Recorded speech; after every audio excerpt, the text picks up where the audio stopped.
Hello, my name is Frankie. I work also with an organization called the Zeitgeist Movement, as you already know. And yeah, I'd like to welcome everybody right here, and from far and wide everybody did come. Thank you very much. And I'd like to take this opportunity to especially thank the teams of the Zeitgeist Movement. Teams meaning the linguistic team, the web team, the technology team, the activism team, and also of course the project team that coordinate this project right here.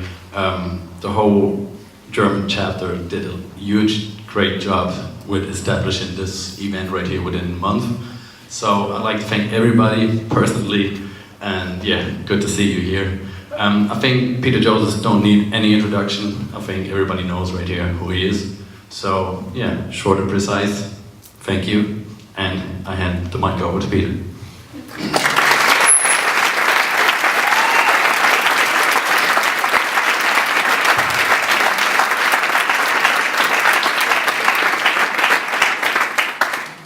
And you can turn this mic off since I'm not going to use it. It's on. Ah, so that's the other. Hi. How's everybody doing? Good. I really appreciate you all being here. And I want to thank Frankie and the Berlin team for moving so fast. It's really phenomenal. Having put on many events myself over the years, it's not an easy task. And I'm always reminded when I travel these days that the Zeitgeist Movement is truly a global phenomenon at this stage, right? And no matter where any of us end up on the planet, you don't have to go very far to find friends who share similar values in this pursuit of a better world. The title of this talk is Economic Calculation in a Natural Law Resource-Based Economy. For the past 5 years or so, the Zeitgeist Movement has put out quite a bit of educational media with respect to its advocation, and the learning curve has been rather intense, and there's been a tendency to generalize with respect to how things actually work technically.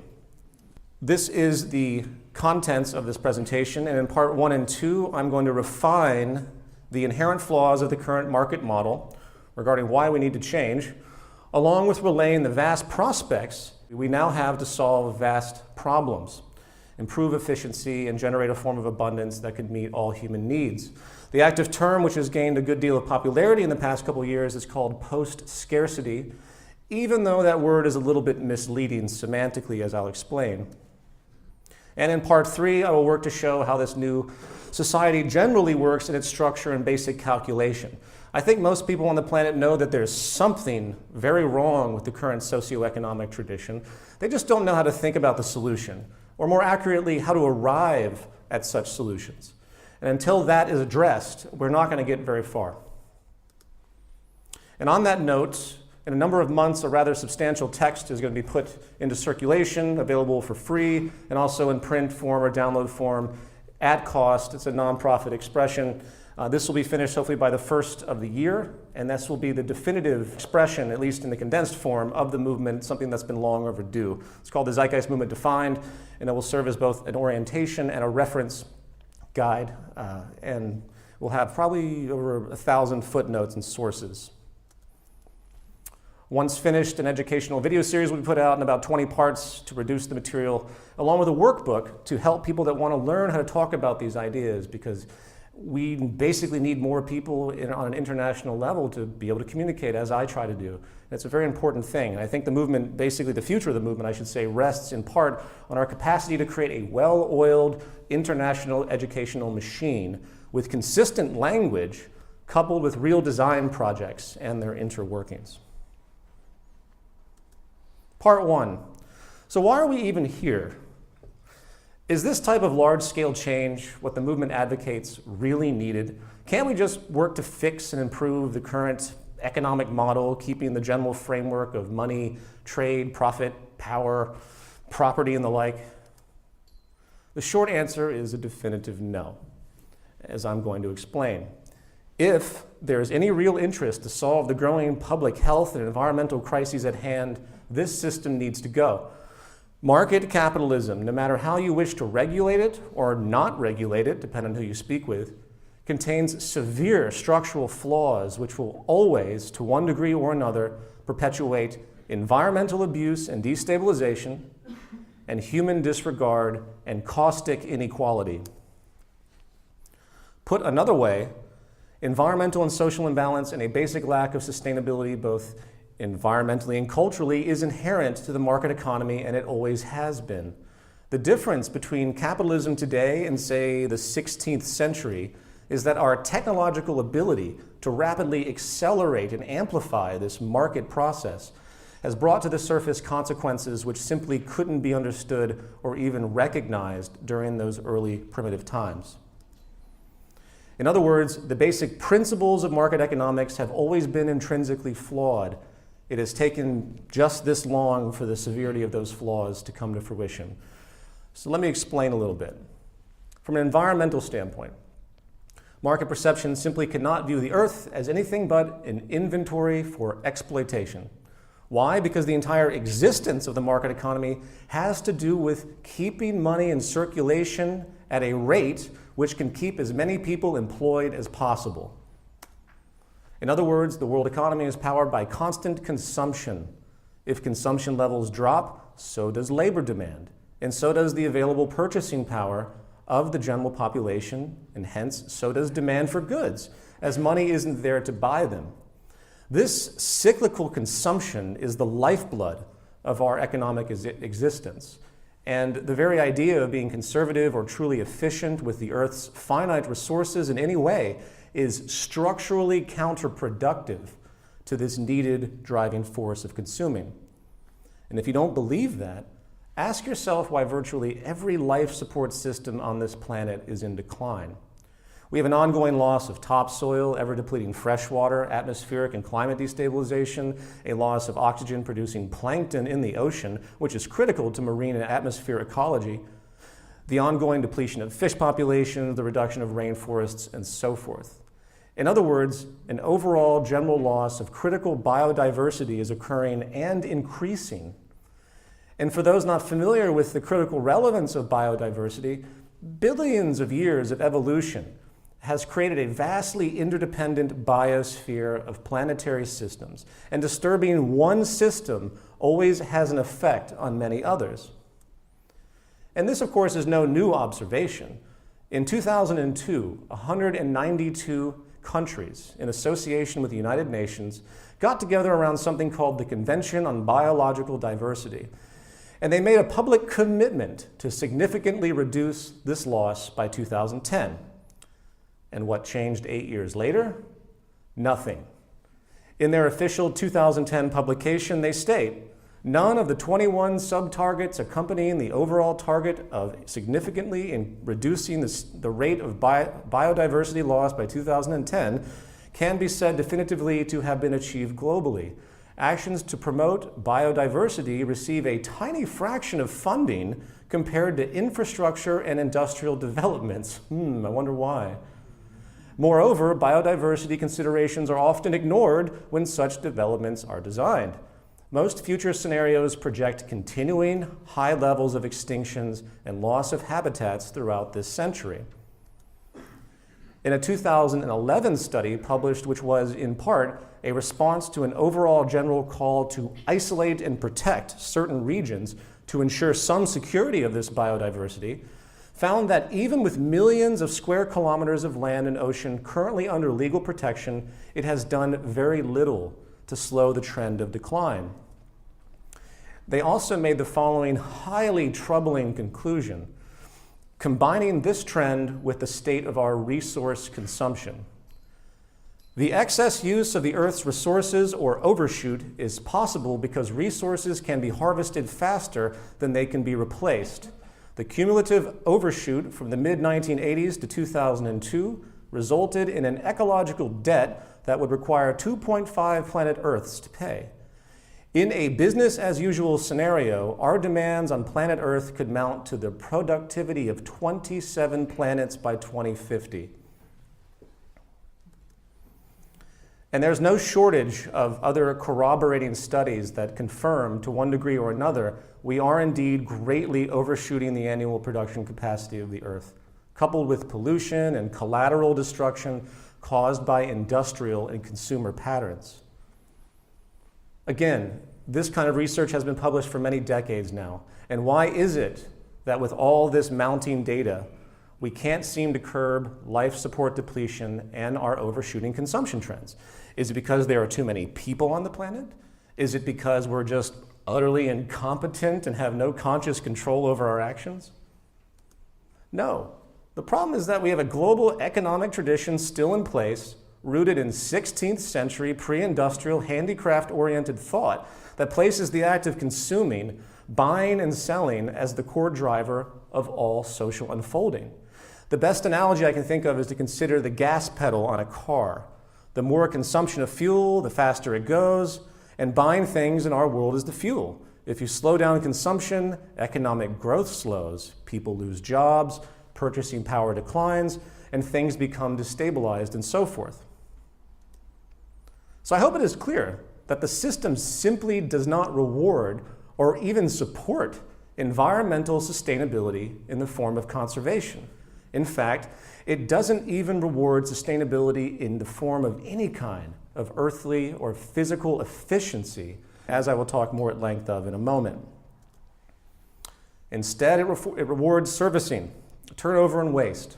The more problems and inefficiencies we have, not to mention the more insecure, materialistic, and needy the population becomes, the better it is for industry, the better it is for GDP, the better it is for employment, regardless of the fact that we may literally be killing ourselves in the process.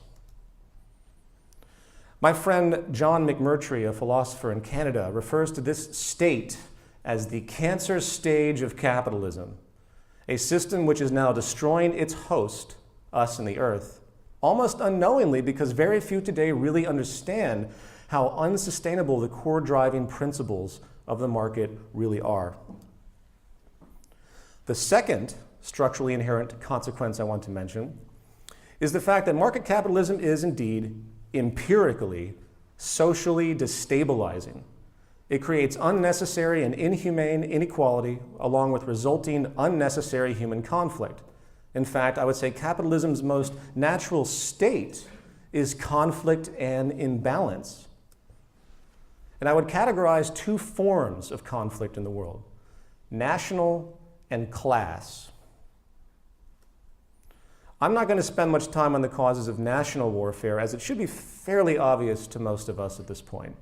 Sovereign nations, which are in part protectionist institutions for the most powerful forces of business, have often engaged in the most primal act of competition, systematic mass murder, in order to preserve the economic integrity of their national economies and select business interests, which invariably comprise the political constituency of any given country. All wars in history, while often conveniently masked by various excuses, have predominantly been about land, natural resources, or geo-economic strategy on one level or another. The state institution has always been driven by commercial and property interests, existing as both a regulator of the basic day-to-day internal economic operations in the form of legislation, and as a tool for power consolidation and competitive advantage by the most dominant industries of the national, or even, in fact, more importantly, global economy. And of course, there are many people in the world that still look at this causality in reverse. In some economic views, state government is deemed the central problem, as opposed to the self-interest and competitive advantage-seeking ethos inherent to market capitalism. As the argument goes, if state power was removed or reduced dramatically, the market and society would be free of most of its negative effects. The problem with this argument is that it forgets that capitalism is just a variation of a scarcity-driven, specialization, and property-based exchange system, a system which actually goes back millennia in one form or another. Early settlements naturally needed to protect themselves as resource and land acquisition moved forward over time. Armies were created to protect resources from invading forces and the like. At the same time, people were working to engage agriculture and handicraft, and it revealed labor and exchange value in a very primitive form. Hence, property value in the midst of this scarcity demanded regulation and laws, not only to protect property, but to protect commerce and also avoid scams and fraud in transactions. This is the seed of the state. The market is a game and people can cheat. You need regulation. This is the basic problem. The market also allows, and here's the punchline, that regulation to be purchased by money. Therefore, there is no guaranteed integrity. The state and the market both battle each other and complement each other. You will always have regulatory power centers in a market economy. The state and the market are inseparable. They go hand in hand. Now, as an aside, people often challenge this reality with moral or ethical arguments, which, I'm sorry to say, are entirely culturally subjective. In a world where everything is for sale, where the reward reinforcement, the operant condition, is directly tied to seeking personal advantage and gain, who is to say where the lines should be drawn in that process? This is why moral principles without structural reinforcement are useless. In the end, the question isn't what is morally right or what is morally wrong. The question is what works and what doesn't. And sometimes it takes a great deal of time for the truth of such patterns to materialize. For example, most people, rightly so, see abject human slavery historically as a morally wrong condition. But let's dig deeper into the characteristics and think more deeply. I think it is much more productive to recognize that slavery didn't work in the sense that it was culturally unsustainable. Bigotry in all forms is not just ugly, it is culturally unsustainable because it generates conflict. I'm not aware of any slave-owning society that did not undergo large slave rebellions. It's unstable and again, therefore unsustainable. And market capitalism is on the same path.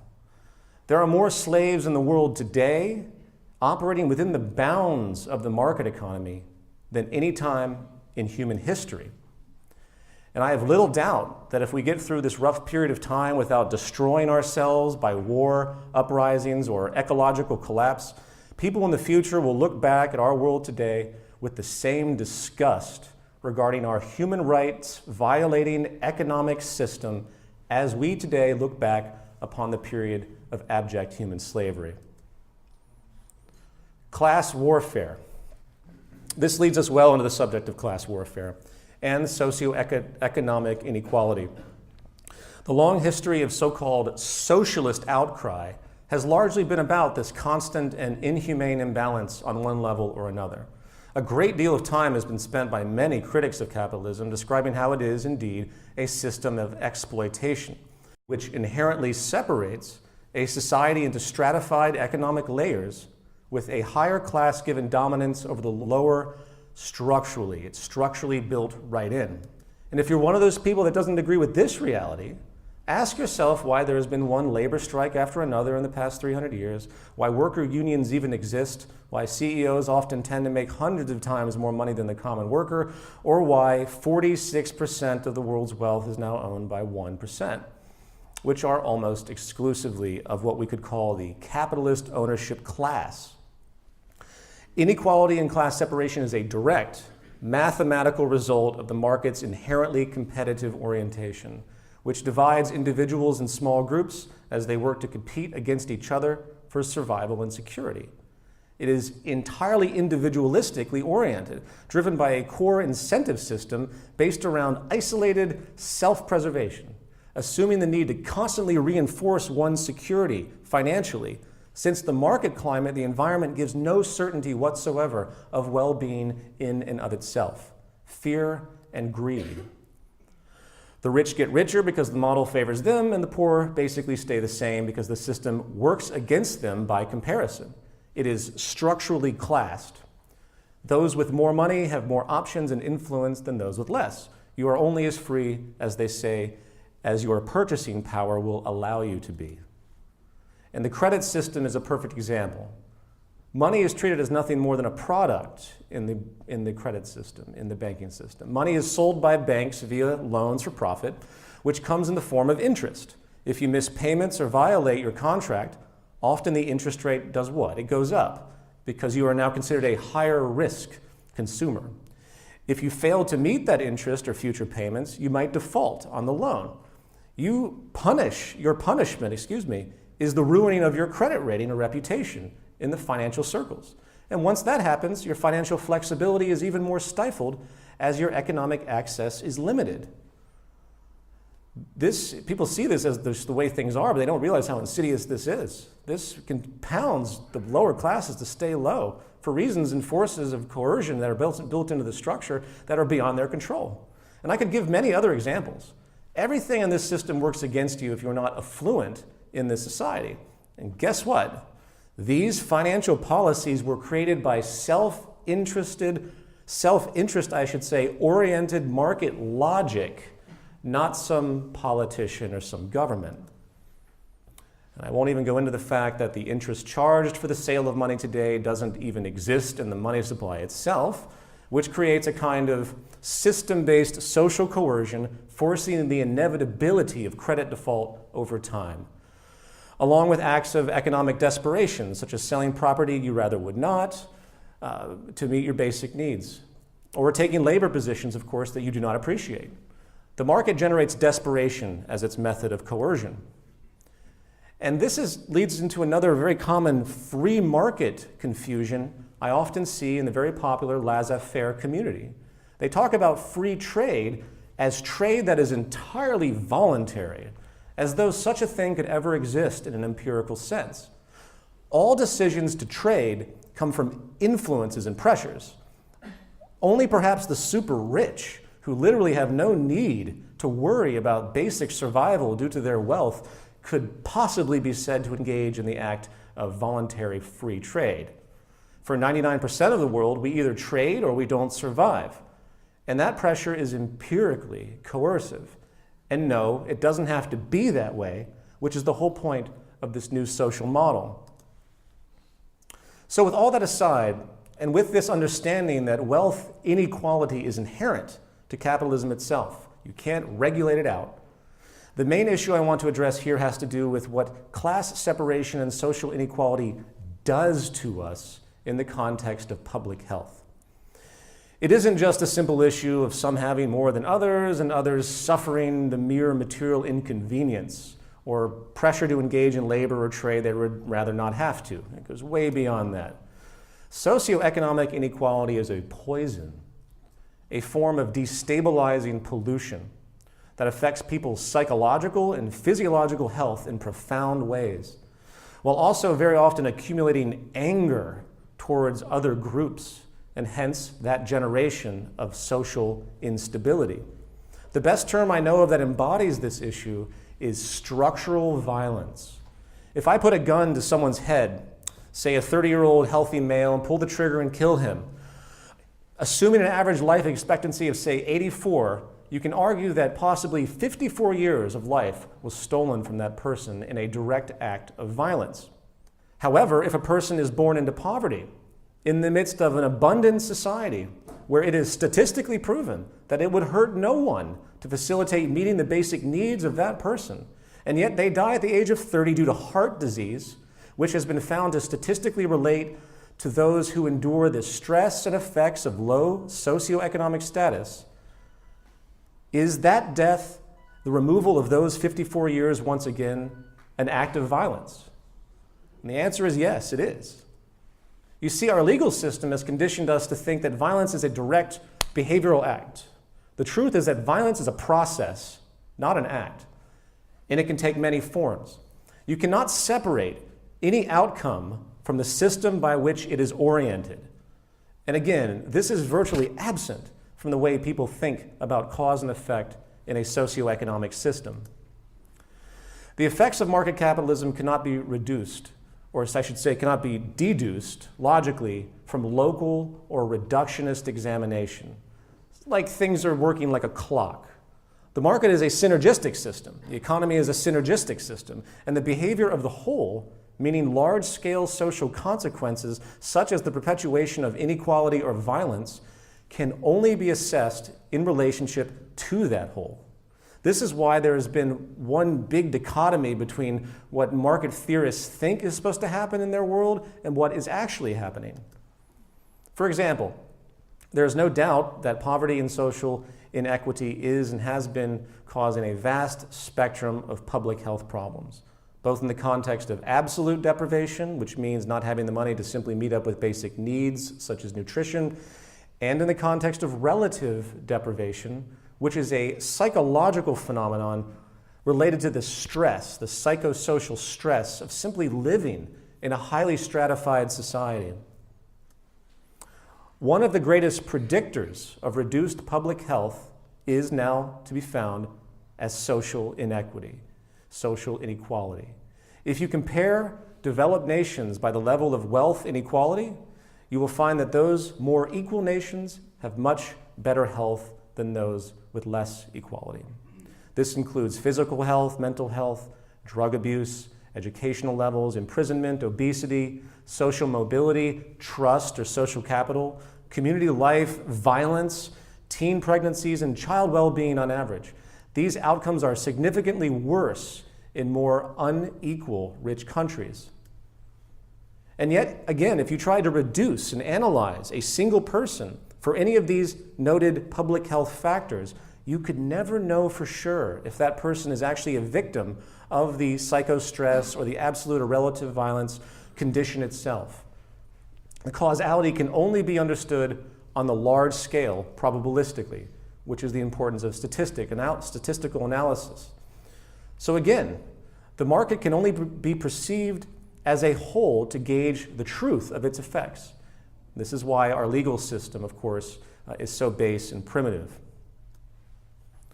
Now, that aside, I would like to detail a few more examples of structural violence, as it obviously takes many more forms.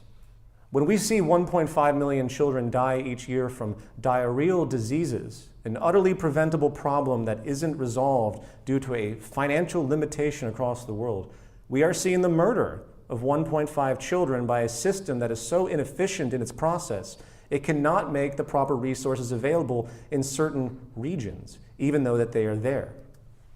Drug addiction, which has become a plague of modern society across the world, not only causing death, but also a spectrum of suffering, has been found to have roots in stress. It has to do with a lack of support, which creates a psychological chain reaction that leads to fill your feelings of pain with self-medication. You will rarely find a study on addiction patterns that does not see a direct correlation to unstable life conditions and stress. And what is perhaps poverty's most dominant psychological feature? Feelings of insecurity and humility. Even the vast majority of behavioral violence as we know it arises due to preconditions which have been tied to poverty-induced deprivation and abuse. Former head of the study of violence at Harvard, Dr. James Gilligan, was a prison psychiatrist for many decades, analyzing the reasons for extreme acts of murder and the like. In virtually all cases, high levels of deprivation, neglect, and abuse occurred in the life history of the offenders. And guess what?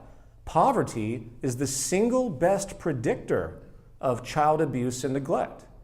In a United States study, children who lived in families with an annual income less than $15,000 are 22 times more likely to be abused or neglected than children living in families with an annual income of $30,000 or more.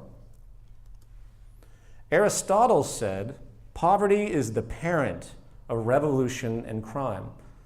Gandhi said poverty is the worst form of violence.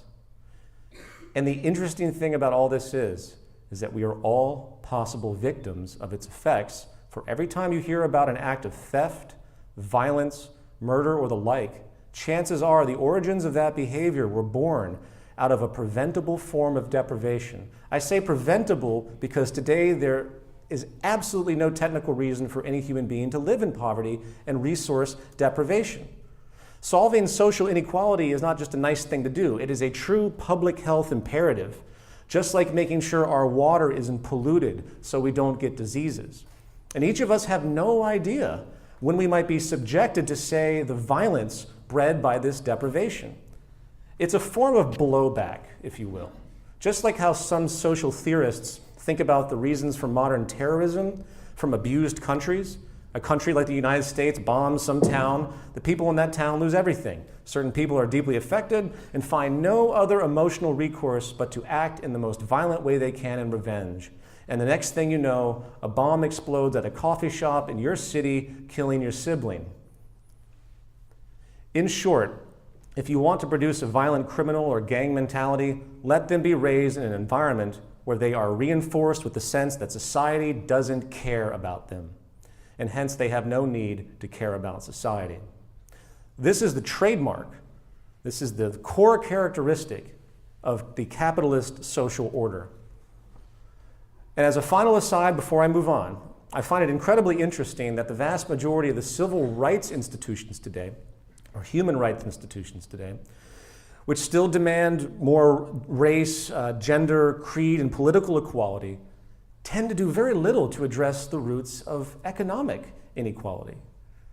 It's a very interesting contradiction. I'm firmly convinced that as time moves forward, economic equality will morph into the same role as gender and race equality, where meeting human needs and facilitating a high standard of living will be an issue of human rights, not market expedience, or social Darwinism to which it is based. Part 2, post-scarcity. I would like to spend a moment clarifying what an abundance-focused society actually means and give some tangible statistical extrapolations to confirm this potential. A natural law, resource-based economy is not a utopia. The Zeitgeist movement seeks a high, relative, sustainable abundance, relieving the most relevant forms of scarcity. Of course, many of you hear such distinctions immediately dismiss such qualifications as mere opinion, right? The fact is, it's not opinion when it comes to life support or empirical human needs.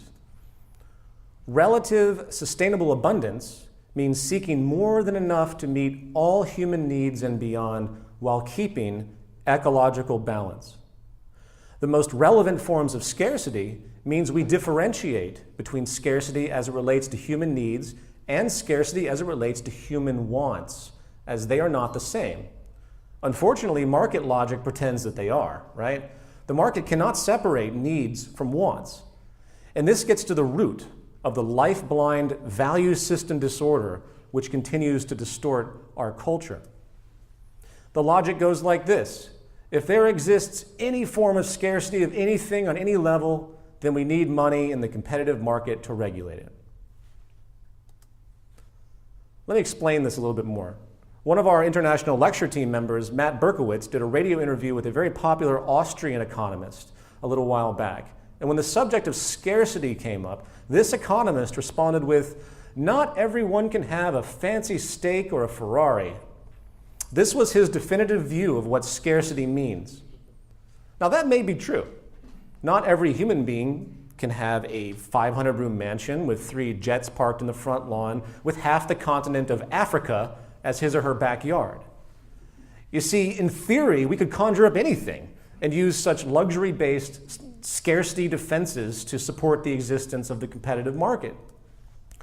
So what are human needs? Are they subjective?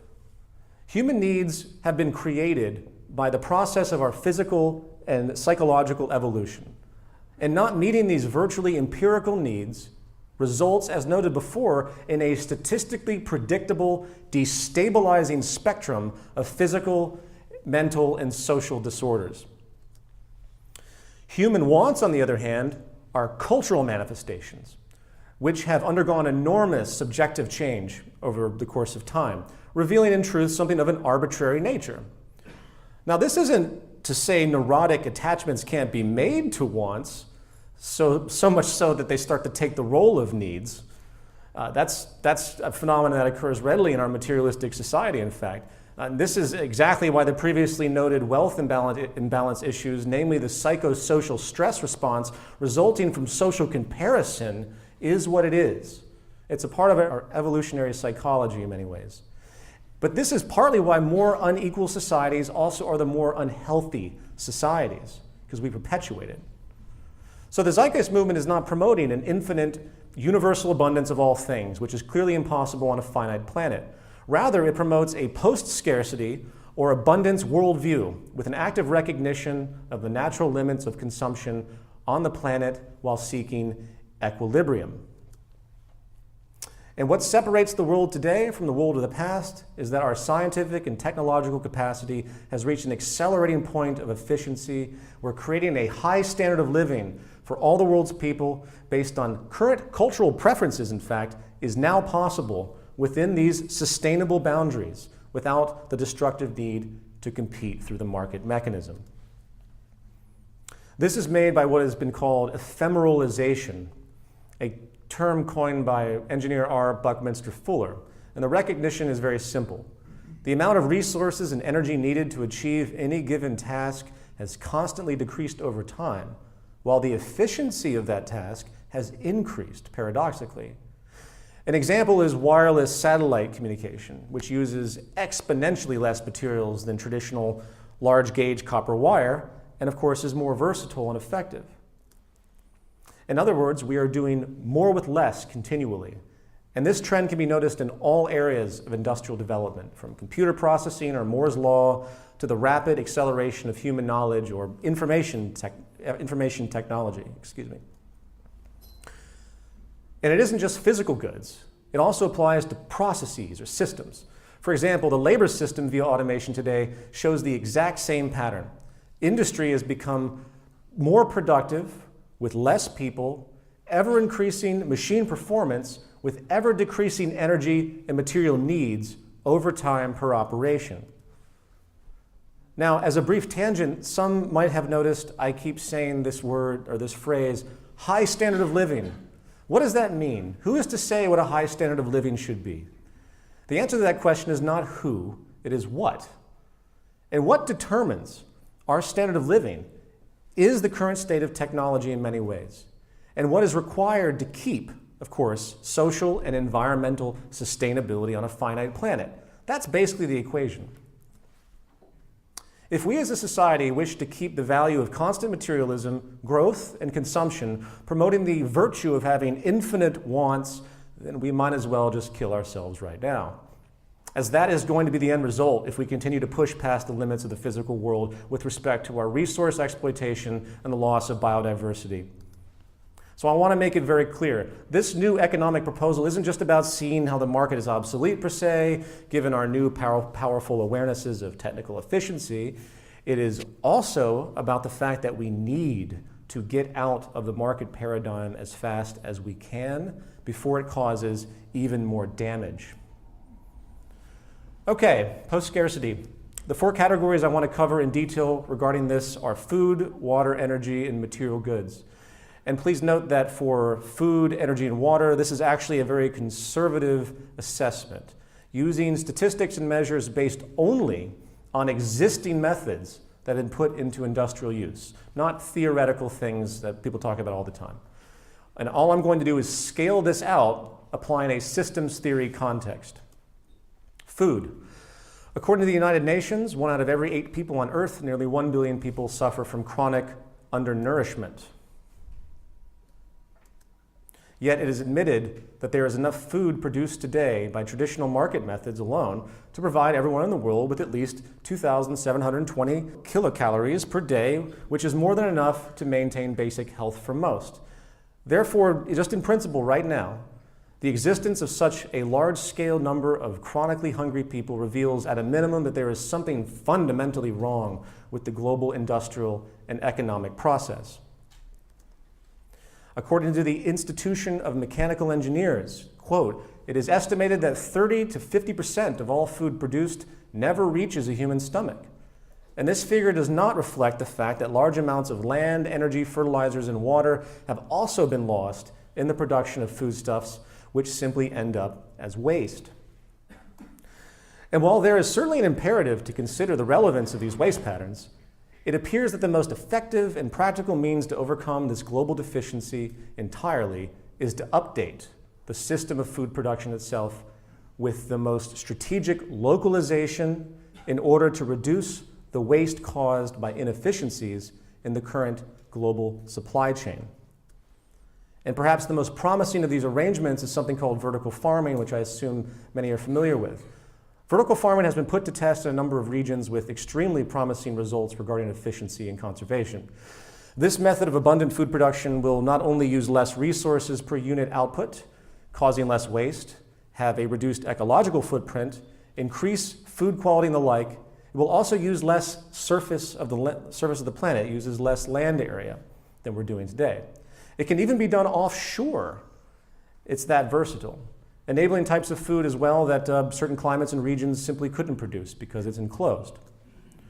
A vertical farm system in Singapore, for example, custom-built a transparent enclosure, uses a closed-loop automated hydraulic system to rotate the crops in circles between sunlight and an organic nutrient treatment, costing only about $3 a month in electricity for each enclosure. This system also is reported to have 10 times more productivity per square foot than conventional farming, again, using much less water, labor, and fertilizer. Students at Columbia University in the US determined that in order to feed 50,000 people, a 30-story farm built on the size of a basic city block would be needed, which is about 6.4 acres. If we extrapolate this in the context of the city of Los Angeles, California, where I'm coming from, with a population of about 4 million, with a total acreage of about 318,000, it would take roughly 78 structures to feed all residents. This amounts to about 0.1% of the total land area of Los Angeles to feed the entire population. If we apply this extrapolation to the Earth and the human population of 7.2 billion, we end up needing about 144,000 vertical farms to feed the whole world.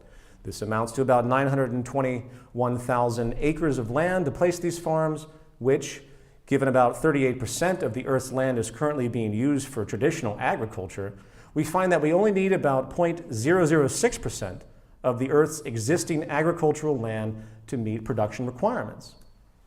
Of course, let's be a little bit more consistent. Within that 38% land use statistic for agriculture, much of that land is also used for livestock cultivation, not just crop cultivation. So, if we were to theoretically take only the crop production land currently being used, which is about 4 billion acres, replacing land-based cultivation by dropping these 30-story vertical farms side by side, in theory, the food output would be enough to meet the nutritional needs to feed 34.4 trillion people. Given that we only need to feed about 9 billion by 2050, we only need to harness about 0.02% of this theoretical capacity, which, it could be argued, makes rather moot any seemingly practical objections common to the aforementioned extrapolation. In short, we have absolute global food abundance potential. Water. According to the World Health Organization, about 2.6 billion people, half of the developing world, lack proper sanitation, and about 1.1 billion people have no access to any type of clean drinking sources. Due to ongoing depletion, by 2025, it is estimated that almost 2 billion people will live in areas plagued by water scarcity, with 2/3 of the entire world population living in water-stressed areas. The cause? Obviously, waste and pollution. But I'm not going to talk about that, as it's the details in prevention, causes and prevention. That's not the point of this. Rather, let's take a technological capacity approach only, considering modern purification and modern desalination systems on the macro-industrial scale. Purification.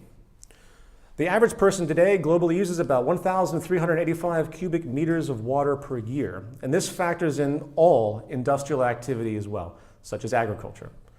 For the sake of argument, let's consider what it would take to purify all the fresh water, all of it, currently being used in the world on average annually.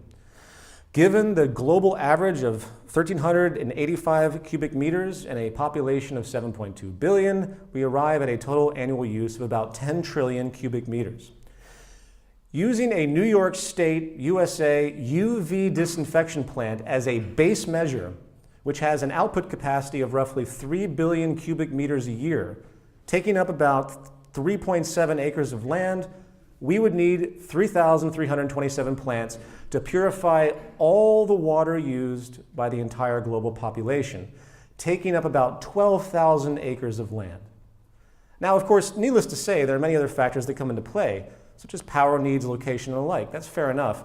However, this is a minor inconvenience. 12,000 acres is nothing compared to the 36 billion acres of land on the planet Earth. To give this a more practical example, the United States military alone has about 845,000 military bases, and buildings, I should say, as well. This has been reported to take up about 30 million acres of land globally. Now, only 0.04% of that land would be needed to disinfect the total freshwater use of the entire world, if that were even needed, which of course it is not. Desalination. Now let's run the same theoretical extrapolation on desalination. The most common method of desalination used today is called reverse osmosis. According to the International Desalination Association, it accounts for 60% of the installed capacity globally. Of course, there are a lot of other methods that are emerging quite rapidly with high levels of efficiency. You can move water much more quickly, but I'm not going to talk about that because I want to stay only within the common methods applied today. But keep in mind that everything I'm speaking of has dramatic improvements coming very soon. There is an advanced reverse osmosis seawater desalination plant in Australia that can produce about 150 million cubic meters of fresh water a year while occupying about 50 acres. Given the total annual water use of the world today is about 10 trillion cubic meters again, it would take about 60,000 plants to produce current global water usage in total. Using the dimensions of that plant, which is quite large, such a feat would take about 18,000 miles of coastland, or about 8.5% of the world's coastland. Now, obviously, that's not really ideal. That's a lot of coastland. But this exercise is about proportion. Clearly, we do not need to desalinate all water used once again, nor would we bypass the use of purification processes or ignore the vast reforms needed to preserve efficiency in freshwater, or equally as important, the reuse schemes that are coming to fruition where buildings are able to use water in multiple ways by recycling water that comes from a sink into toilets and other mechanisms that unfortunately go unused for the vast majority. So let's do a slightly more practical real-life extrapolation, combining only purification and desalination with actual regional scarcity statistics. On the continent of Africa, roughly 345 million people lack access to fresh water. If we apply the noted global average consumption rate, again of 1,385 cubic meters a year, seeking to provide each of those 345 million people that amount, we would need about 480 billion cubic meters produced annually. If we divided this number in half and used purification systems for one section and desalination for the other, the desalination process would need about 1.9% or 494 miles of coastline for desalination facilities, and only about 296 acres of land for purification facilities, which is a minuscule fraction of Africa's total land mass of about 7 billion acres. So this is highly doable even in this crude example. And obviously, in this case and in all cases, we would strategically maximize purification processes since it is clearly more efficient, while using desalination for the remaining demand. In short, it's absurd for anyone on this planet to be going without fresh water. Not to mention, as an aside, 70% of all fresh water used today is used in agriculture and are grossly wasteful agricultural methods, 70%. If we, for example, apply, again, vertical farm systems, which have been noted to reduce water by upwards of 80% in comparison, we would see an enormous freeing up of this unnecessarily scarce resource as well. Moving on to energy. We live in one massive perpetual motion machine, known as the universe. The fact that we still use polluting fossil fuel stores in the earth, or the incredibly unstable nuclear phenomenon, which gives very little room for human fallibility, is truly frightening. There are four main large capacity, base load, as they would say, renewable energy means, which are currently most ideal as per our current state of technological application. These are geothermal plants, wind farms, solar fields, and water-based power. Due to time, I'm not going to explain what these mediums are, as I assume most know. I'm just going to run through the abundance comparison. Geothermal. 2006 MIT report on geothermal found that 13,000 zettajoules of power are currently available on the Earth, with the possibility of 2,000 zettajoules being harvestable with improved technology. The total energy consumption of all the countries on the planet is only about half a zettajoule a year. And this means literally thousands of years of planetary power could be harnessed in this medium alone. Geothermal energy also uses much less land than other energy sources. Over 30 years, a period of time commonly used to compare the life cycle impacts from different power sources, it was found that a geothermal facility uses 404 meters squared of land per gigawatt hour, while a coal facility uses 3,632 meters squared per gigawatt hour. If we were to do a basic comparison of geothermal to coal, given this ratio of meters squared to gigawatt hour, we find that we could fit about 9 geothermal plants in the space of 1 coal plant. And that isn't accounting for the vast amount of land that is currently used for coal extraction. You know, those huge holes that we see in the earth. And by the way, the beauty of geothermal, and in fact all of the renewables I'm going to speak of, is that extraction or the harnessing location is almost always the exact same place as processing for the power distribution as well. All hydrocarbon sources, on the other hand, require both extraction and power production facilities, almost always in separate locations, sometimes refineries as well in separate locations.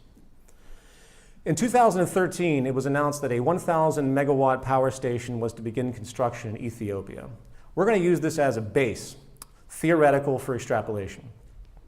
If a 1,000 megawatt geothermal power station operated at full capacity, 24 hours a day, 365 days a year, it would produce 8.7 million megawatt hours a year. The world's current annual energy usage is about 153 billion megawatt hours a year, which would mean it would take, in abstraction, about 17,000 geothermal plants to match global use. There are over 2,300 coal power plants in operation worldwide today. Using the aforementioned plant size capacity comparison of about 9 geothermal plants fitting into 1 coal plant, the space of 1,940 coal plants would be needed, in theory, to contain the 17,000 geothermal plants, or 84% of the total in existence. Also, given that coal accounts for only 41% of today's current energy production, this theoretical extrapolation also shows how in 84% of the current space used by coal plants, geothermal could supply 100% of total global power supply. Wind farms. It has been calculated that today, with existing turbine technology, which is improving rapidly, that Earth could produce hundreds of trillions of watts of power, many more times than what the world consumes overall. However, breaking this down, using the 9,000-acre Alta Wind Center in California as a theoretical basis, which has an active capacity of 1,320 megawatts of power, a theoretical annual output of 11 million megawatt hours is possible. This means 13,000 9,000-acre wind farms would be needed to meet total global demand of 153 billion megawatt hours. This requires about 119 million acres of land, or 0.3%, 0.3% of the Earth's surface, to power the world in abstraction. However, as some may know, offshore wind is typically much more powerful than land-based. According to the assessment of offshore wind energy resources for the United States, a report, 4,150 gigawatts of potential wind turbine capacity from offshore wind resources are available in the United States alone. Assuming this power capacity was consistent for a whole year, we end up with an energy conversion of 36 billion megawatt hours a year. Given the United States in 2010 used 25.7 billion megawatt hours, we find that offshore wind harvesting alone could exceed the national use by about 10.6 billion megawatt hours, or 41%. And axiomatically, extrapolating this national level of capacity to the rest of the world's coastlines, also taking into account the aforementioned land-based statistics, it is clear that we can power the world many, many times over with wind, and quite practically. Solar fields. If humanity could capture 0.1% of the solar energy striking the Earth, we would have access to 6 times as much energy we consume in all forms today. The ability to harness this power depends on technology and how high the percentage of radiation conversion is.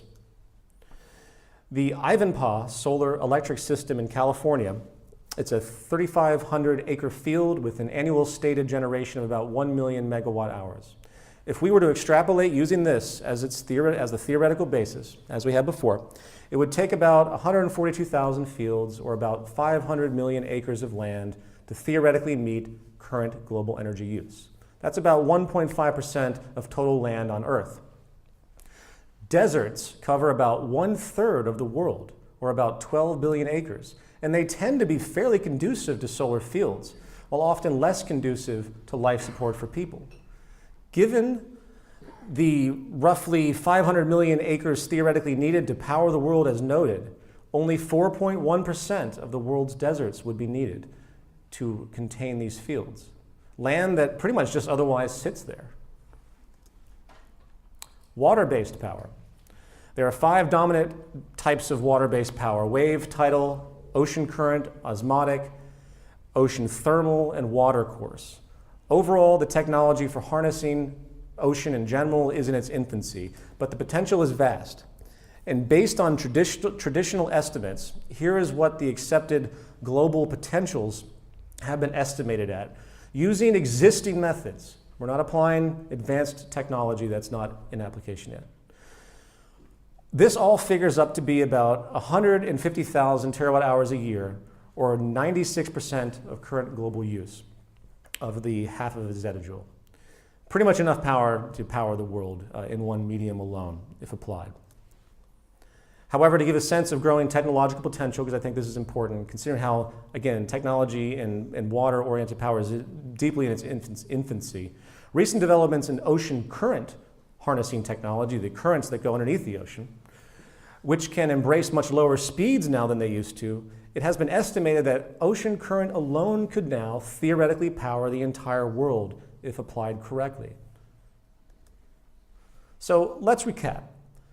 Wind, solar, water, and geothermal have shown as large-scale baseload renewable energy mediums that they are capable individually of meeting or vastly exceeding current annual global energy consumption at this time. And obviously a systems approach, harmonizing an optimized fraction of each of those renewables strategically is the key to achieving a global total energy abundance. For example, it's not inconceivable to imagine a series of man-made floating islands off select coastlines which are designed to harness at once wind, solar, thermal difference, wave, tidal, and currents, all at the same time and in the same general area. Such energy islands would then pipe their harvest back to land for storage and distribution. It is only up to our design ingenuity to figure things like this out. Localization and reuse. The final energy factor I want to mention, which builds upon this systems thinking explicitly, has to do with localization and reuse schemes. Localized energy harnessing isn't given a fraction of the attention it needs today. Smaller scale renewable methods which are conducive to single structures or small areas find the same systems logic regarding combination. These local systems could also, if need be, connect back into the larger baseload systems, creating a total mixed medium integrated network, which happens sometimes today with solar. There are many localized systems out there which can draw energy from the immediate environment. Of course, there's solar power arrays, there's small wind harvesting systems, localized geothermal heating and cooling, and even architectural design that just simply makes natural light and heat cool preservation more efficient. Buckminster Fuller was great with his dome structures and how they actually contain energy quite well. Same idea. Extending outwards to city infrastructure, we see the same wasted possible efficiency almost everywhere. A simple technology called piezoelectric is able to convert pressure and mechanical energy directly into electricity. It's an excellent example of an energy reuse method with great potential. Existing applications have included power generation by people simply walking on these engineered floors and sidewalks, streets which can generate power as automobiles cross over them, and train rail systems which can also capture energy from passing train cars through pressure.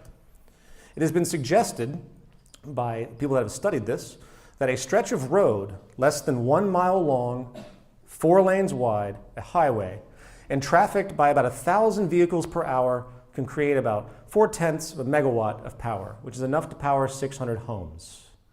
Now extrapolate that out to the bulk of all the highways in the world. You have a very, very powerful regenerative energy source. Overall, if we think about the enormous mechanical energy wasted by vehicle transport modes and high traffic walking centers alone, the potential of that possible regenerated energy is quite substantial. And it's this systems thinking, once again, that is needed in order to maintain sustainability while also pursuing this global energy abundance. And the final, more complex subject, energy aside, will be the subject of material abundance and creating life-supporting goods. Now, unlike the prior, more simple post-scarcity categories of food, water, and energy, the creation of a broad material abundance of all basic goods, which comprise the current average, you could say, of what is culturally considered a high standard of living today, is substantially more radical in its need for industrial revision and change. As expressed before, the current highly inefficient methods we use in industrial design, production, distribution, and regeneration is one of the main reasons we are in a constant state of global resource overshoot and destabilizing biodiversity loss. Also, as noted prior, there is no market incentive for advanced states of efficiency, as efficiency always reduces the amount of labor, resources, and service needed for a given purpose, and hence reduces monetary circulation. I can't reinforce that enough. Therefore, a new synergistic systems view of industry, focused explicitly on material and labor efficiency, along with an optimized strategy for sustainability, of course, is in order. For the sake of time, and as a lead into the final section on calculation, I'm going to focus on a few principles or protocols and how each protocol assists efficiency towards this post-scarcity abundance. Otherwise, it would take an enormous amount of time. It's not as simple as the prior extrapolations. However, in this book that I mentioned, there will be a whole chapter dedicated to this issue in great detail.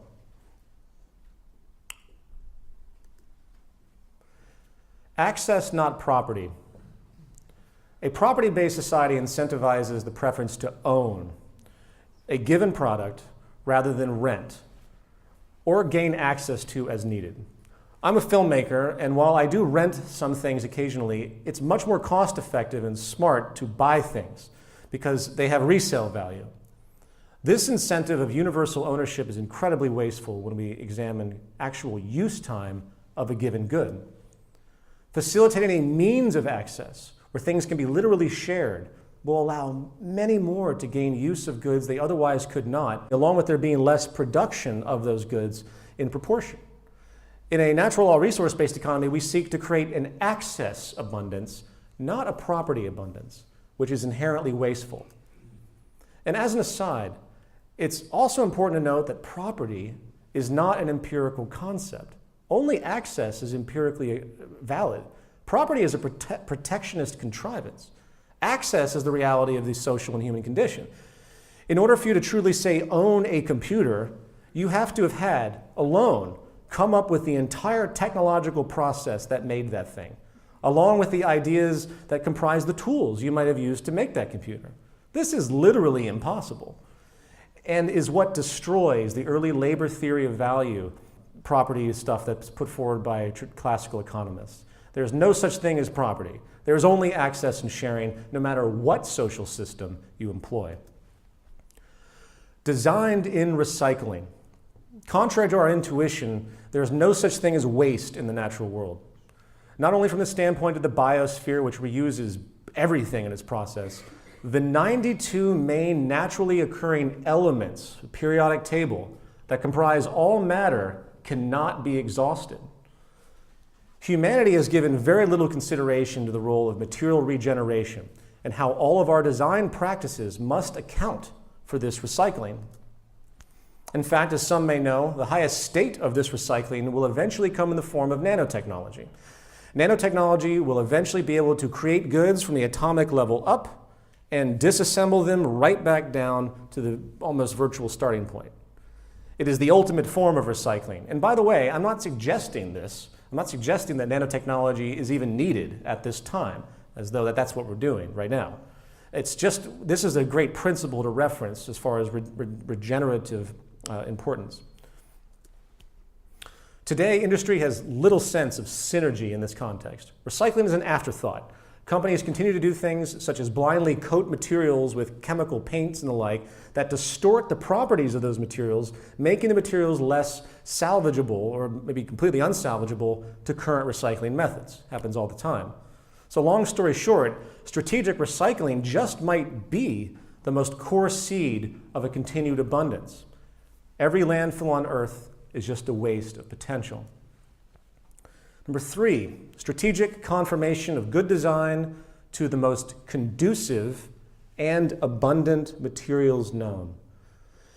You'll notice this efficiency qualification in what I just said. Conducive and abundant. Conducive means most appropriate based on the material properties. Abundant means you weigh the value of conduciveness against the value of how accessible and low impact the material is compared to other materials, which may be more or less conducive. This is a synergistic efficiency comparison. I'm sorry if the language sounds a little bit complicated. Probably the best example of this is home or domicile construction. The common use of wood, brick, screws, and the vast array of parts that is typical of a common house is comparatively, vastly inefficient to more modern, simplified prefabrication or moldable materials. A traditional 2,000 square foot home requires about 40 to 50 trees, about an acre. Compare that with houses that can be created in prefabrication processes with simple earth-friendly polymers, concrete, or other easily formable methods. 3D printing, for example, is on pace. These new approaches have a very small footprint as compared to our destruction of global forests, which continue for wood. Home construction today is one of the most resource-intensive and wasteful industrial mediums in the world, with about 40% of all materials collected for construction ended up as waste in the end. Number 4, design conduciveness for labor automation. Now this is very foreign to many. The more we conform to the current state of rapid, efficient production processes, obviously the more abundance we can create. If you read texts on manufacturing processes, they typically divide labor into 3 categories. There's human assembly, there's mechanization, and there's automation. Human assembly means handmade, mechanization means machines assist the laborer, and automation means no human action. Imagine if you needed a chair and there were 3 designs. The first is elaborate and complex and could only be done by hand. The second is more streamlined, where its parts can be made mostly by machines, but would need to be assembled by hand. The third is a chair is produced by one, the third chair, is produced by one process, fully automated.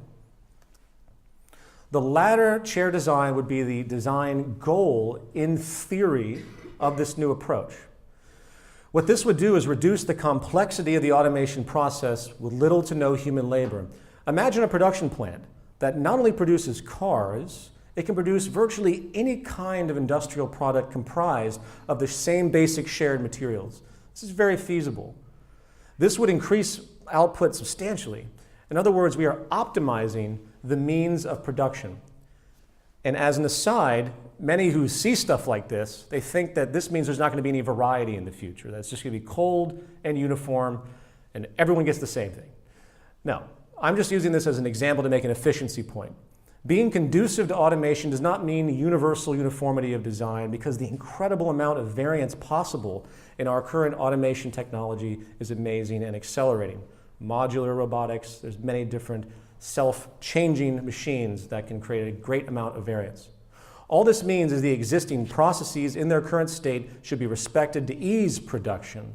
So please don't confuse this with the idea that everyone just gets the same everything. What they get is the same basic sustainability principles, which come in many different forms, if you can understand that. So these 4 parameters set in motion, along with the basic intent to assist the trend of ephemeralization on all levels, there is little doubt that every human being could have a very high standard of living. It is simply about converting all of the inefficiency we have straight into productivity strategically. I will conclude this section by noting that R. Buckminster Fuller is probably the only human being that has ever attempted to account and quantify the state of resources and their potential within the past 100 years. And while primitive, he was able to arrive at the following conclusion in 1969. Man developed such intense mechanization in World War I that the percentage of total world population that were industrial haves rose by 1919 to the figure of 6%. This was an abrupt change in history. By the time of World War II, 20% of all humanity had become industrial haves. At the present moment, the proportion of haves is at 40% of humanity.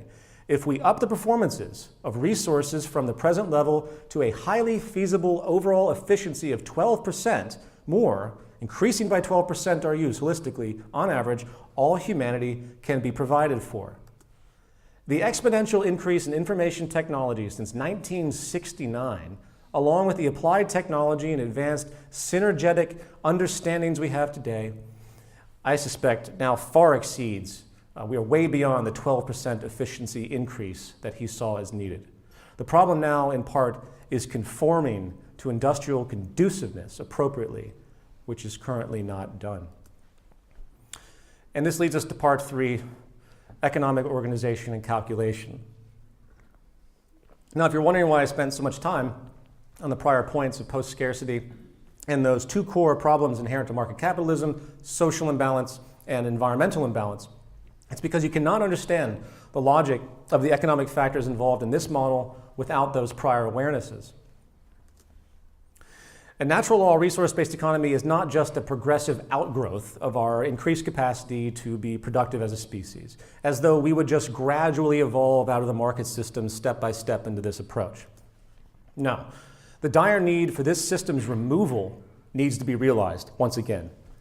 It has to become a part, in fact, of the incentive structure of the new model, the historical understanding that if we do not adjust in this way, we will revert right back into this highly unstable period we are in right now. An economic model is a theoretical construct representing component processes by a set of variables or functions describing the logical relationships between them. Basic definition. If anyone has studied traditional or market-based economic modeling, a great deal of time is often spent on things such as price trends, behavioral patterns, utilitarianistic functions, inflation, currency, fluctuations, and so forth. Rarely, if ever, is anything said about public or ecological health. Why? Because the market is, again, life-blind and decoupled from the science of life support and sustainability. It is simply a proxy system. The best way to think about this economy is not in the traditional terms, but rather as an advanced production, distribution, and management system which is democratically engaged by the public through a kind of participatory economics that facilitates input processes such as design proposals and demand assessment while filtering all actions through what we will call sustainability and efficiency protocols. These are the basic rules of industrial action set by natural law, not human opinion. As noted prior, neither of these interests are structurally inherent in the capitalist model, and it is clear that humanity needs a model that has this type of stuff built right into it for consideration. Structural system goals.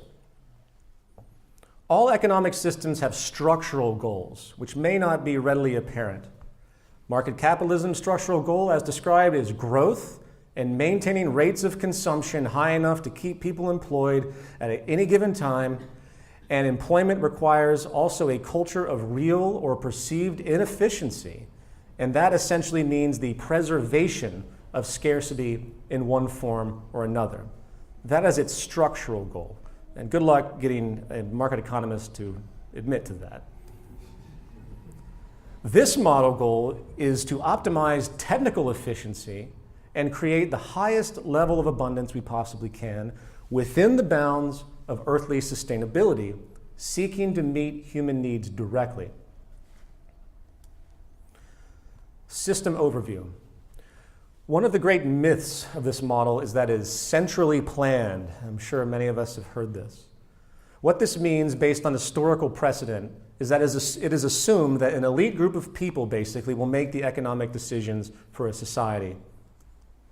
No, this model is a collaborative design system, CDS, not centrally planned. It is based entirely upon public interaction facilitated by programmed open source systems that enable a constant dynamic feedback flow that can literally allow the input of the public on any given industrial matter, whether personal or social. Now, a common question when you bring that up, they say, well, who programs this system? The answer is everyone and no one. The tangible rules of the laws of nature, as they apply to environmental sustainability and engineering efficiency, is a completely objective frame of reference. The nuances may change to some degree over time, but the general principles remain. Over time, the logic of such an approach will also become more rigid because we learn more as we perfect our understandings, and hence less room for subjectivity in certain areas that might have had it prior. Again, I'll be describing this more so in a moment. Also, the programs themselves will be available in an open source platform for public input and review, absolutely transparent. And if someone noticed a problem or unapplied optimization strategy, which would probably be the case, it is evaluated and tested by the community. Kind of like a Wikipedia for calculation, except much less subjective than Wikipedia without the moody administrators. Another traditional confusion surrounds a concept which has become, to many, the defining difference between capitalism and everything else. And it has to do with whether the means of production is privately owned or not. And this is replete throughout tons of traditional literary treatments on capitalism when they describe how it's the ultimate manifestation of human behavior as a society. If you don't know what this means, the means of production refers to the non-human assets that create goods, such as machines, tools, factories, offices, and the like. In capitalism, the means of production is owned by the capitalist by historical definition, hence the origin of the term. I bring this up because there has been an ongoing argument for a century that any system which does not have its means of production owned as a form of private property is just not going to be as economically efficient as one that has, or maybe not even efficient at all. This, as the argument goes, is because of the need for price, the price mechanism. Price, which has a fluid ability to exchange value amongst virtually any type of good due to its indivisibility of value, creates indeed a feedback mechanism that connects the entire market system in a certain narrow way. Price is a way to allocate scarce resources amongst competing interests, for sure. Price, property, and money translate, in short, subjective demand preferences into semi-objective exchange values. I say semi because it is, again, a relative, culturally relative measure only, absent most every factor that gives true technical consideration to a given material or good. In other words, it has nothing to do with what the materials or goods are. It's just a mechanism.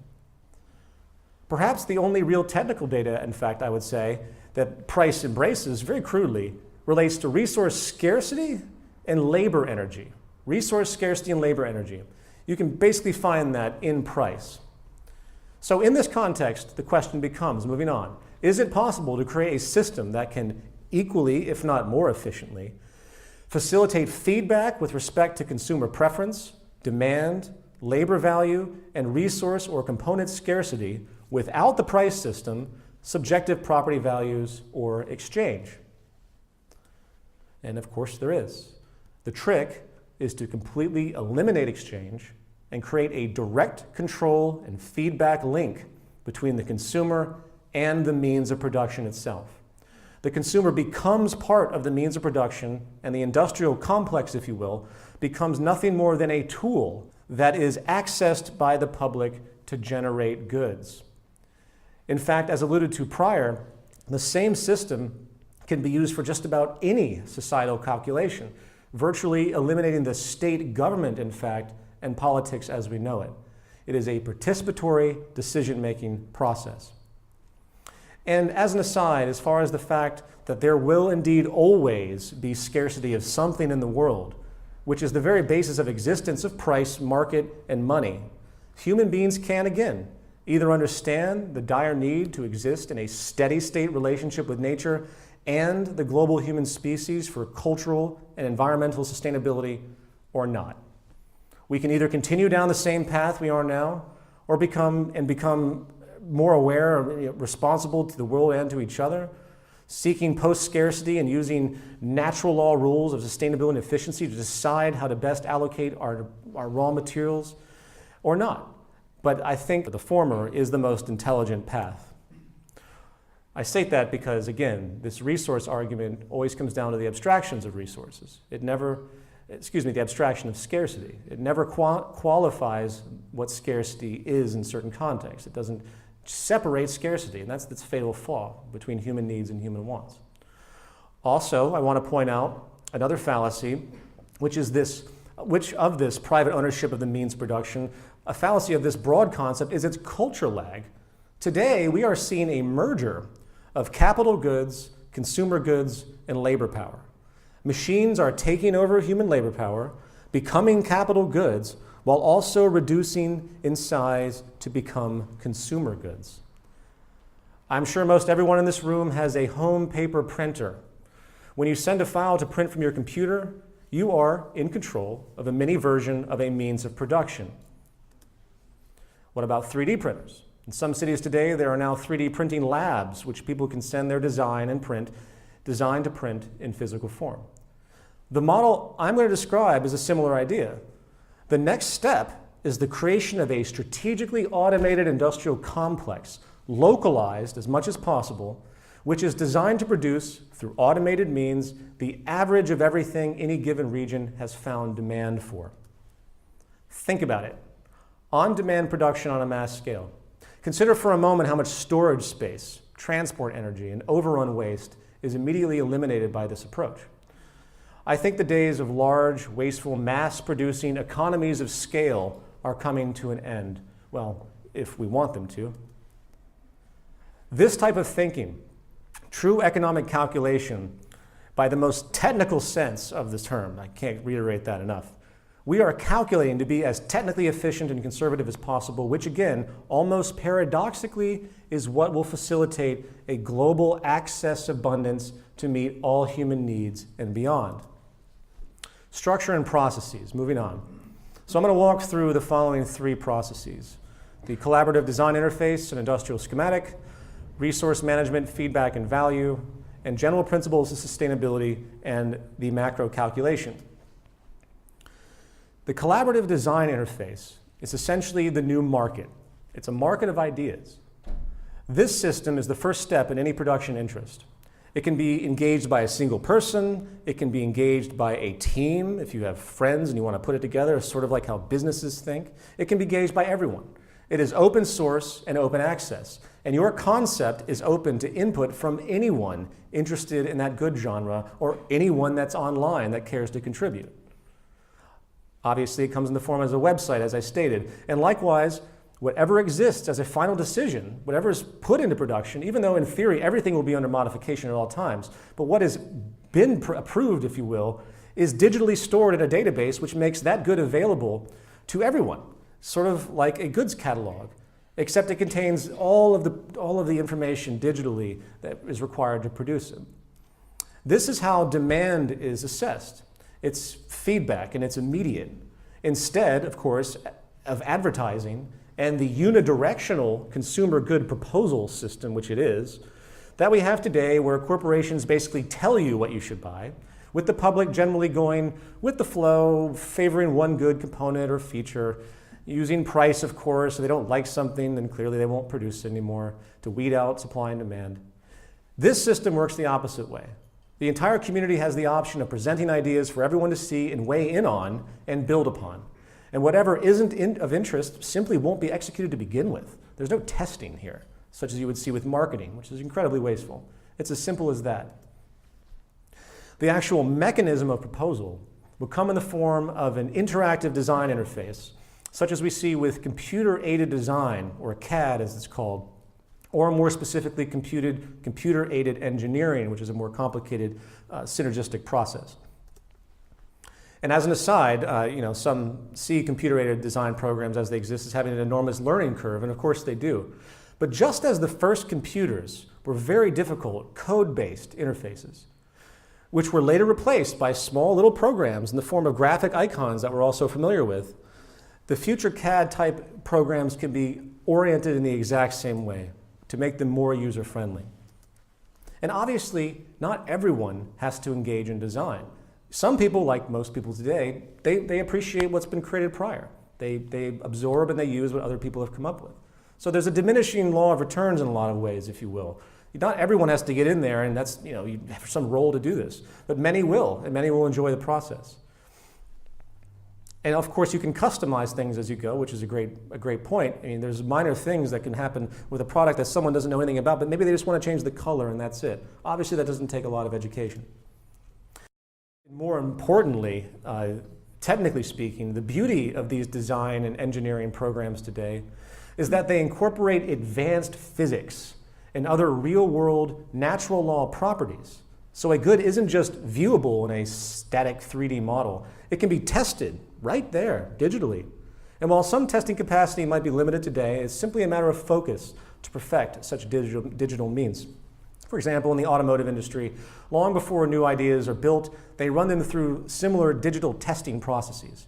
And there is no reason to believe that we will not eventually be able to digitally represent and imitate and set in motion virtually all known laws of nature and time, and being able to apply them to different contexts. Similarly, and this is critical, this design that's proposed to this system is filtered through a series of sustainability and efficiency protocols which relate to not only the state of the natural world, but also the total industrial system, and as far as what is compatible.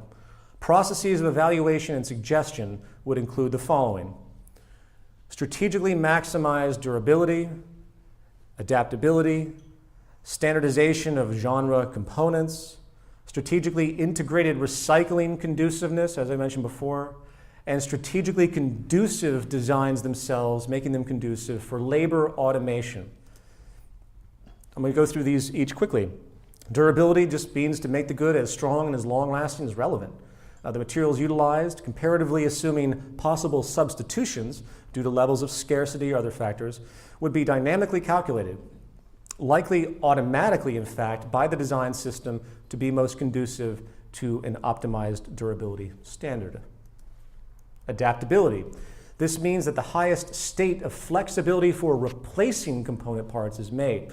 Have anyone seen this thing called phone blocks? Brilliant. In the event a component part of this good becomes defective or out of date of any good, whenever possible, the design facilitates that such components are easily replaced to maximize full product lifespan. Standardization of genre components.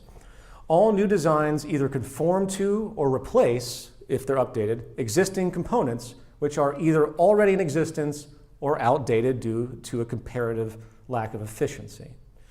Many don't know this, but a man named Eli Whitney in 1801 was the first to really apply standardization in production. He made muskets, and back then they were handmade, and they were uninterchangeable. So the musket parts, if anything broke, you couldn't take apart from something else. He was the first to actually make the tools to do this, and he basically started the entire process of standardization, and the US military was now able to buy huge things of muskets and interchange them, and much more sustainable even though they're killing people. Which is interesting for the military because if you think about it, the military is one of the most efficient systems on the planet because it's absent the market economy. This thing is, if you really want to look towards where industrial efficiency was born, as much as I dislike it, the military is where it becomes. It's where it's been harnessed the most, excuse me. So anyway, this logic not only applies to a given product, it's applied to the entire good genre, standardization. And by the way, this efficiency will never happen in a market economy with its basis in competition, as proprietary technology removes all such collaborative efficiency. No one wants that.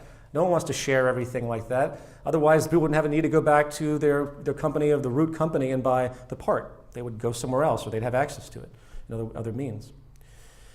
Recycling conduciveness. As noted before, this means every design must conform to the current state of regenerative possibility. The breakdown of any good must be anticipated and allowed for in the most optimized way, and made conducive for labor automation. This means that the current state of optimized automated production is directly taken into account, seeking to refine the design that's submitted to be most conducive to the current state of production with the least amount of human labor or monitoring. Again, we seek to simplify the way materials and production means are used so that the maximum number of goods can be produced with the least variation of materials and production equipment. It's a very important point. And these 5 factors are what we could call in total the optimized design efficiency function, if you want to be technical. Keep this in mind as I'm going to return to all this in a moment. Moving on to the industrial complex, the layout. This means the network of facilities which are directly connected to the design and database system I've just described. Servers, production, distribution, recycling is basically it. Also, we need to relate the current state of resources, critically important, as per the Global Resource Management Network, another tier, which I'm going to also describe in a moment. Production. This means, of course, actual manufacturing would evolve, as expressed before, as automated factories are increasingly able to produce more with less material inputs and less machines, ephemeralization. And if we are to consciously design out unnecessary levels of complexity, we can further this efficiency trend greatly with an ever lower environmental impact and resource use while maximizing, again, our abundance producing potential.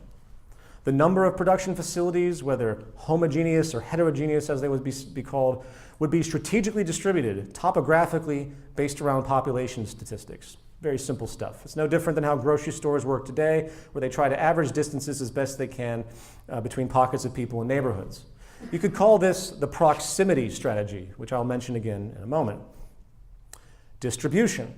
This can either be directly from the production facility, as in the case of an on-demand, custom, one-off production, or it can be sent to a distribution library for public access in mass, based on demand interest in that region. The library system is where goods can be obtained. Some goods can be conducive to low demand custom production, and some will not be. Food is the easy example of a mass production necessity, while a personally tailored piece of furniture would come directly from the manufacturing facility once created. And I suspect, again, this on-demand process, which will likely become equally as utilized as mass production, will be an enormous advantage. As noted, on-demand production is more efficient since the resources are going to be utilized for the exact use demand as opposed to the block things that we do today. Distribution, I should say in the context of the distribution library, which is a specific point. Inventory is assessed in a dynamic direct feedback link, of course, between production, distribution, and demand. If that doesn't make sense to you, again, all you have to think about is how inventory accounting and tracking works at any major commercial distribution center today, with, of course, a few adjustments made in this model. We're already doing this type of stuff already. And regardless of where the good is classified to go, whether it's custom or not, libraries or to the direct user, this is still an access system. In other words, at any time, the user of the custom good can return the item for reprocessing, just as a person who obtains something from the library can as well. Since, as noted, the good has been pre-optimized, all goods are pre-optimized for conducive recycling, odds are the recycling facility is actually built directly into the production facility or the genre production facility, depending on how many facilities you need to create the variety of demand. So again, there's no trash here.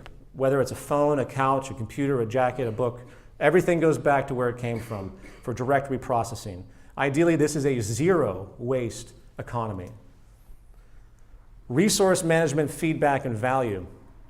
The computer-aided and engineering design process obviously does not exist in a vacuum. Processing demands input from the natural resources that we have.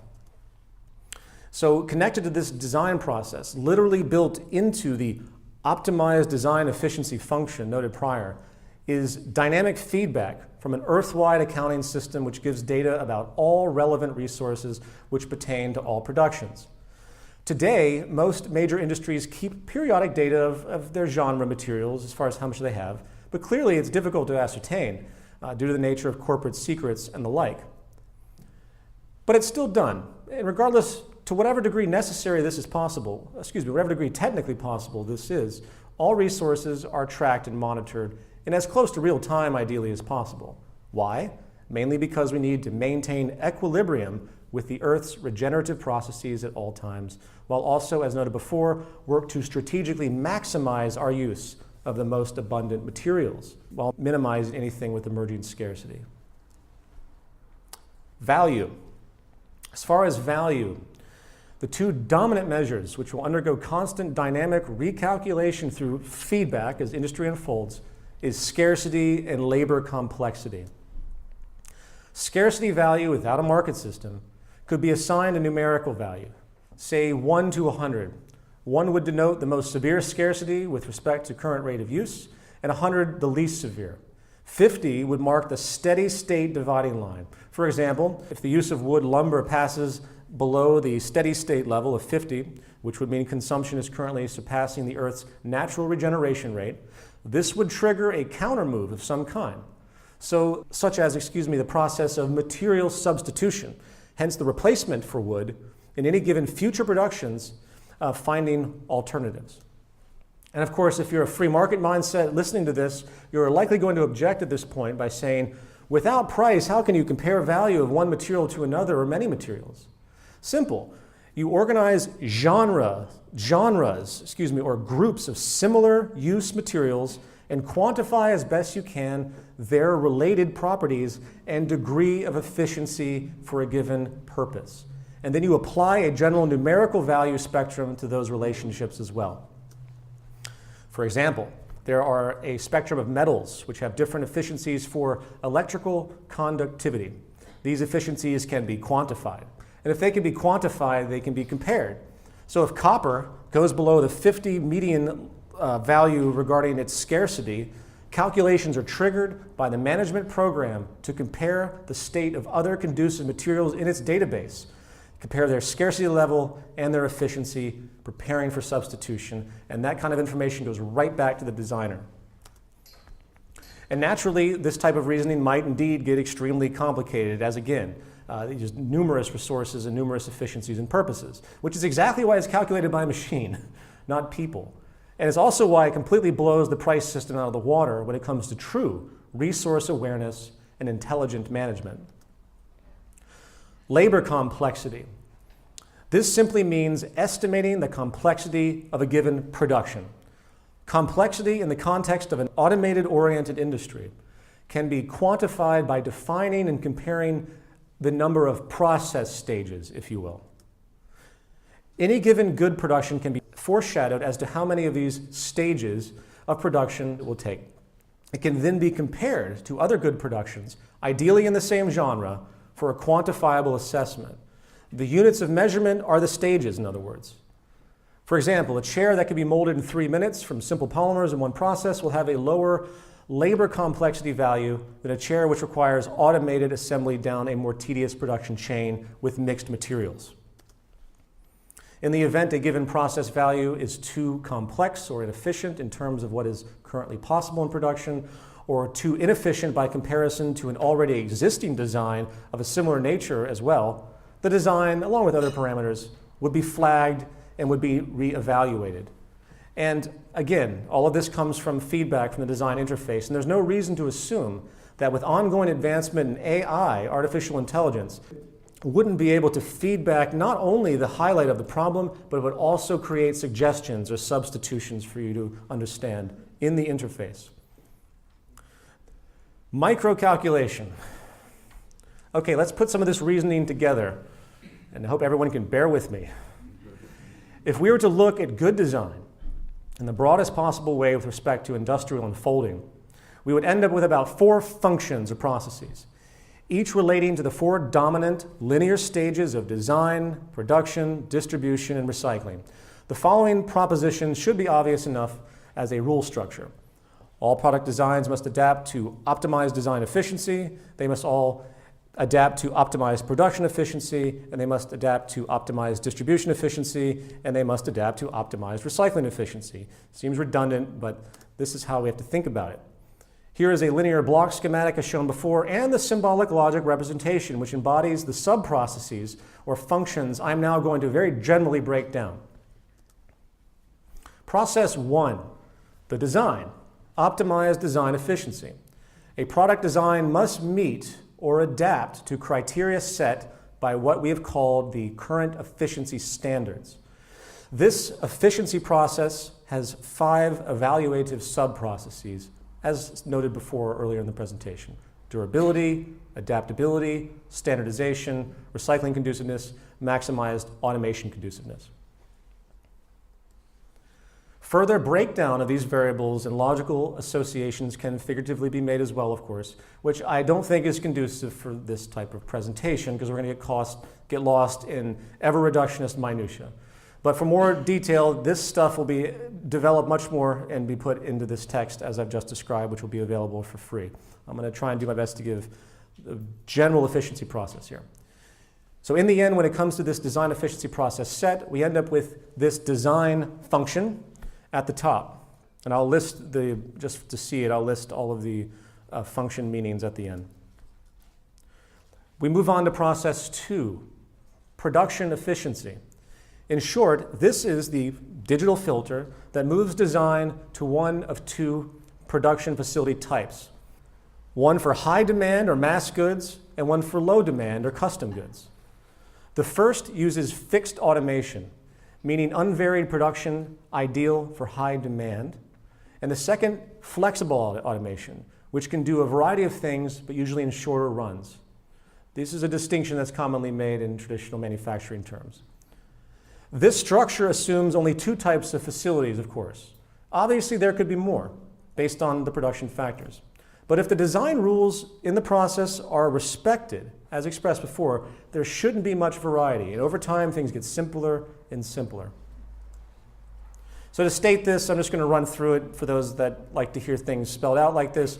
All product designs are filtered by a demand class determination, process D.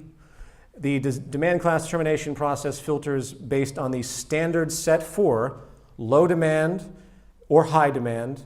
All low consumer demand product designs are to be manufactured by the flexible automation process. All high consumer demand product designs are manufactured by the fixed automation process. Also, both the manufacturing of low consumer demand and high consumer demand product designs will be regionally allocated as per the proximity strategy of the manufacturing facility. This simply means you keep things as close to you as possible, as close to the average of any given demand as far as what type of facility you're using. And this will change over time as populations change. So you keep updating. Process 3. Once process 2 is finished, the product design is now a product, and it moves towards optimized distribution efficiency. In short, all products are allocated based on the prior demand class determination, as noted before. So low consumer demand products follow a direct distribution process. High consumer demands follow the mass distribution process, which would likely be the libraries in that case. Both, of course, low consumer demand and high consumer demand products will be regionally allocated per the proximity strategy as noted before. And process 4, very simple. The product undergoes its lifespan. Ideally, it's been updated and adapted. Ideally, it's been used to the highest degree and made as advanced as it could within its life cycle. And once it's done, it becomes void and moves on to process 4, which is simply optimized recycling efficiency. All voided products will follow a regenerative protocol, which is a sub-process that clearly I'm not going to go into because it's deeply complicated and is the role of engineers to develop over time. And this is just a simple macro representation, since again, these sub-variables or sub-processes go on to quite a large degree. So keeping all of this in mind, again, a lot of this will be in the text, and hopefully others, I think, can see this stuff that are fluent with this type of thinking and hone in and perfect these equations and relationships. What I've tried to do here is give a broad sense of how this type of thing unfolds. As a concluding statement, more or less, the way this extrapolation of sustainability and efficiency, it's really quite a simple logical thing. It's not to be a rocket science to see how things work in this level. So creating a real program that can factor in what are hundreds, if not thousands, of sub-processes in algorithmic form as they pertain to such an economic complex is indeed a massive project in and of itself, but it's more of a tedious project. You don't need to be a genius to figure this stuff out. And I think this is an excellent think tank program for anyone out there that's interested in projects. I have a number of little projects that I'm trying to get going when I have time. One is something called the Global Redesign Institute, which is a macroeconomic approach to redesign the entire surface of the planet, basically. And then this other programming concept. We create an open source platform where people can begin to engineer this very program that I'm describing. And that's it. I was going to make a conclusion to this talk, but it was already way too long. So I just hope this gives a deeper understanding of the model, how it could work, and thank you for listening.